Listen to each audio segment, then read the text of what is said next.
ఓం నమో భగవతే శ్రీ మేధాదక్షిణామూర్తయే. ఓం నమో భగవతే శ్రీ ఆదిశంకరాయ. ఓం నమో భగవతే శ్రీ రమణాయ. శ్రీ గురుభ్యో నమః. ఆత్మ విచారణ అంటే ఇక్కడ ఆత్మనెవరు విచారణ చేయలేరు. ఇక్కడ మనం చేసేదంతా అనాత్మ విచారణ, అంటే అహంకారము గురించి యొక్క విచారణ. అది ఉద్భవించిందేమో గమనించే విచారణ, అది పుట్టిందేమో చూసే విచారణ. అంటే నేను అనే ప్రథమ తలంపు, దానినే అహం వృత్తి అంటారు. అది పూర్తిగా నాశనమైన దశలో స్వస్వరూపంగా ఏది స్వయం ప్రకాశమై వ్యక్తమవుతుందో దానికి సంబంధించిన విచారణ. భగవాను ఉపదేశసారంలో మనకి చెప్పేది అదే. ఆత్మగా సంసితమై ఉండటమే ఆత్మదర్శనమని, అదే పరమాత్మ సాక్షాత్కారమని, శాశ్వతానందమని, అదే జీవిత పరమార్థమని మనందరికీ తెలియజేశారు శ్రీ భగవాన్ రమణ మహర్షి వారు. అంటే ఈ అహంకారాన్ని, ఈ జీవభావాన్ని పోగొట్టుకోవాలని తెలియజేసేవారు. ఈ అహంకారము లేదా జీవభావాన్నే అహం వృత్తి అంటారు. అదే ప్రథమ తలంపు అని, అది ఉన్నంతకాలం అనేక తలంపులు, అంటే మనకి ఇదం భావనలు వస్తూనే ఉంటాయని భగవాన్ రమణులు మనకి చెప్తూ ఉండేవారు. ముందుగా ఆ తలంపులన్నిటినీ పోగొట్టుకోవాలని సూచించారు. ఇదం భావనలు పోగొట్టుకోవడానికి కర్మ, భక్తి, ప్రాణ, వీక్షణాది సాధనల గురించి చెప్పారు. అవన్నీ పోయినా అహం వృత్తి పోదని, అది ఉన్నంత వరకు ఇదం భావనలు మళ్ళీ మళ్ళీ వస్తూనే ఉంటాయని, కనుక అహం వృత్తిని పూర్తిగా నాశనం చేయాలని, అదే మనోనాశనమని మనకి చెప్తూ ఉండేవారు. మనోనాశనము గురించి మనము విచారణ చెయ్యాలి అంటే అసలు మనసంటే ఏమిటి అని విచారణ కొనసాగించాలని, మనసంటే అహం వృత్తే కనుక దాని పుట్టుక స్థానాన్ని వెతికితే అది అనుగ్రహం చేత పడిపోతుందని చెప్తారు. అహం వృత్తి పడిపోయిన చోట నిజమైన నేను అంటే ఆత్మ స్వయం వ్యక్తమవుతుందని తెలియజేశారు. అదే ఆత్మనిష్ట, అదే ఆత్మ సాక్షాత్కారం, అదే బంధముక్తులకు అతీతమైన బ్రహ్మానందానుభూతి అని మనకి తెలియజేశారు భగవాన్ రమణులు. అయితే ఒక సందేహం. వశిష్ఠ, విశ్వామిత్రాది మహాపురుషులు ఎంతో గొప్ప తపస్సులు చేసి దివ్య శక్తులు సాధించారని విన్నాం. మరి మనం అలా ఘోర తపస్సులు చేయక్కర్లేదా? రమణులు ముక్తి పొందటానికి, బ్రహ్మ సాక్షాత్కారం పొందటానికి విచారణ మార్గాన్ని అనుగ్రహించారే గాని తపస్సుల ప్రసక్తే లేదు అన్నారు. ఎందుకు అంటే నేను నేను అంటూ నిత్యం అహంగా చలామణి అవుతున్న అహంకారం లేక అహం వృత్తి లేక మనస్సు ఏ విచారణలో, ఏ జ్ఞాన సాధనలో భస్మమైపోయి జీవునికి ముక్తిప్రదమైన స్వస్వరూపానుభవం సంపూర్ణంగా శాశ్వతంగా కలుగుతుందో ఆ విచారణే మహత్తరమైన తపస్సు అని మనకి రమణులు స్పష్టం చేస్తున్నారు. తన్ను తాను తెలుసుకోవటానికి చేసే విచారణ కన్నా గొప్పదైన తపస్సు మరొకటి లేదని, అన్ని తపస్సుల కన్నా జ్ఞాన తపస్సు గొప్పదని రమణులు తెలియచేస్తున్నారు. ఇది రమణుల అంతర్యపు లోతుల నుంచి కదిలిన వాక్కు.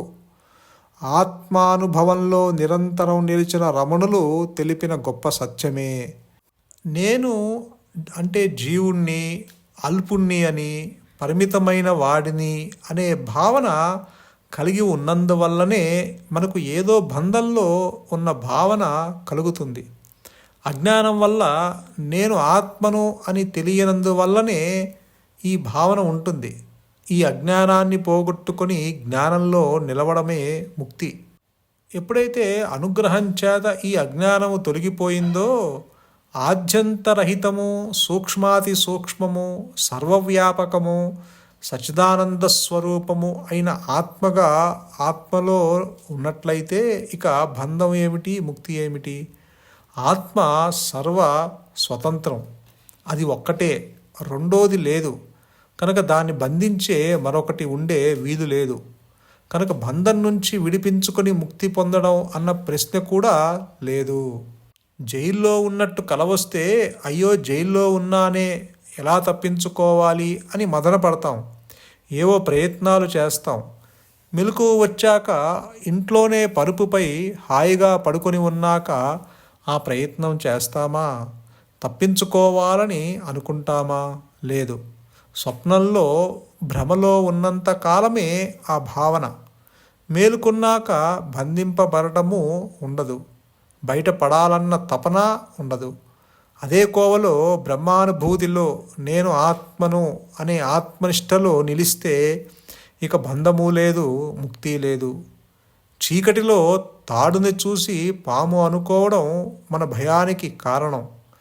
వెలుగులో అది తాడేనని తెలుసుకుంటే భయం నుంచి విముక్తి. పాము అనే భావన భ్రమ, భ్రమలోనే భయం. తొలగించుకోవాలనే తాపత్రయం. తాడు అనుకుంటే భయము లేదు, తొలగించుకోవాలనే ప్రయత్నము ఉండదు. అలాగే ఆత్మగా ఉంటే భయము లేదు, తొలగించుకోవాలనే ప్రయత్నము ఉండదు. కనుక ఆత్మగా ఉంటే బంధము లేదు, ముక్తి లేదు. ఇలా ఆత్మగా ఉండటానికి బ్రహ్మానందానుభవంలో నిలిచిపోవడానికి జీవుడు మరణం వరకు ఎదురు చూడక్కర్లేదు.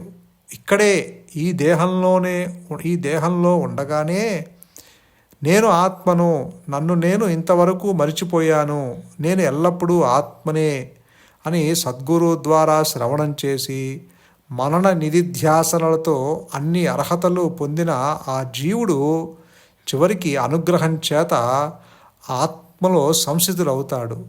ఇక్కడ ఆత్మ అనుభవం ఆత్మకే, జీవుడికి కాదు. జీవుడు ఆత్మగా మారక్కర్లేదు. పాము త్రాడుగా రూపాంతరం చెందలేదు, అలాగే తాడు నుంచి పాము రాలేదు. కాబట్టి ఇక్కడ ఆత్మ నుంచి ఆత్మ ఖండించబడి జీవుడు, జగత్తు, ఈశ్వరుడు అవ్వలేదు. అలాగే జీవుడు కూడా ఆత్మలో ఐక్యమవ్వటం అంటూ ఉండదు. ఎందుకంటే ఆత్మానుభవం ఆత్మకే కాబట్టి అక్కడ జీవుడు ఉండడు. కాబట్టి అసలు పామే లేదు, ఉన్నది త్రాడు మాత్రమే. అలాగే ఇక్కడ కూడా జీవుడు అనేవాడు లేడు, ఉన్నది ఆత్మ మాత్రమే అని ఎప్పుడు తెలుస్తుంది? ఆ దగ్ధబీజ మనస్సుతో, ఆ మృత మనస్సుతో బయటకు వచ్చి చెప్తాడు. యథార్థముగా ఉన్నది ఆత్మస్వరూపము మాత్రమే. జీవజగత్తీశ్వరులు ముచ్చపు చిప్పలో వెండివలే కల్పనా మాత్రులే అని భగవాన్ చెప్పినట్టు కూడా నువ్వు చెప్పగలవు. అంటే ఆత్మలో రెండవది లేదు, అది ఏకం, అద్వయం. కాబట్టి అక్కడ చెప్పేవాడు కానీ వినేవాడు కానీ లేడు. ఎప్పుడైతే ఈ జీవభావన లేనిది లేకుండా పోయి అనుగ్రహం చేత ఉన్నది ఉన్నట్లుగా ప్రకటితమయ్యాక ఇక అక్కడ జీవ లక్షణాలు ఉండవు. కాబట్టి వ్యక్తిగత ఆత్మ అనుభవాలు కూడా అక్కడ ఉండవు. కాబట్టి ఆత్మానుభవం కేవలం ఆత్మకే. కాబట్టి ఇక అక్కడ మనస్సు ఉండదు. అంటే అక్కడ మనస్సు మృత మనస్సులాగా మారుతుంది, తగలబడిన త్రాడులాగా ఉంటుంది. అది తగలబడిన త్రాడుతో దేన్ని బంధించలేము. అలాగే ఆ మృత మనస్సుతో ఆ దేన్ని బంధింపదు. ప్రపంచం చూసినా చూడకపోయినా, ఆలోచనలు వచ్చినా రాకపోయినా, దేహం ఉన్నా లేకపోయినా నీకు వచ్చిన నష్టం అంటూ ఏముండదు. అంటే ఇక్కడ ఆత్మకు వచ్చిన నష్టం ఏమీ లేదు. ఎందుకంటే ఆ జ్ఞానం ముందుండి మిగతా ప్రారంధాన్ని నడిపిస్తూ ఉంటుంది. అంటే జ్ఞాని మనస్సు పగటి చంద్రుడి వలె ఉంటుంది. పగటిపూట చంద్రుడు ఉన్న ఆ ప్రకాశము, చంద్రుని యొక్క ప్రకాశము అంతగా ఏమీ ఉండదు. సూర్యుని యొక్క ప్రకాశం ముందు చంద్రుని యొక్క ప్రకాశం ఏమన్నా ఉంటుందా? ఉండదు కదా. అలాగే ఆ జ్ఞానము ముందుండి నడిపిస్తుంది. కాబట్టి మృత మనస్సు ఉన్నా కూడా దానివల్ల వచ్చిన నష్టం ఉండదు. తెర మీద ఎన్ని బొమ్మలు పడినా తెరకొచ్చిన నష్టమేమీ లేనట్టు ఆత్మలో సంస్థుడైన వాడికి ఏ బాధ ఉండదు, ఏ దుఃఖము ఉండదు. అందుకే భగవాన్ చెప్తారు, నేను ఈ దేహాన్ని అనుకుంటూ చావు పుట్టుకలతో ఉండే ఈ సంసార సాగరాన్ని దాటాలంటే ఆశ్రయించవలసిన ఒకే ఒక్క నౌక ఏ రూపము లేని నిత్యము ప్రకాశించే అవిభాజ్యమైన ఆత్మనే, నేను అనే సత్యాన్నే. అటువంటి అవిభాజ్యమైన ఆత్మ నీ హృదయంలోనే ఉన్నది. ఆ హృదయంలో ఉన్న ఆ ఆత్మే నీ గురువు. కాబట్టి అటువంటి ఆ గురువుని ఆశ్రయించాల్సిన ఆవశ్యం ఎంతైనా ఉన్నది. సంతోషం. మౌనమే శరణ్యం. మౌనమే నీ సహజత్వం. ధన్యోస్మి.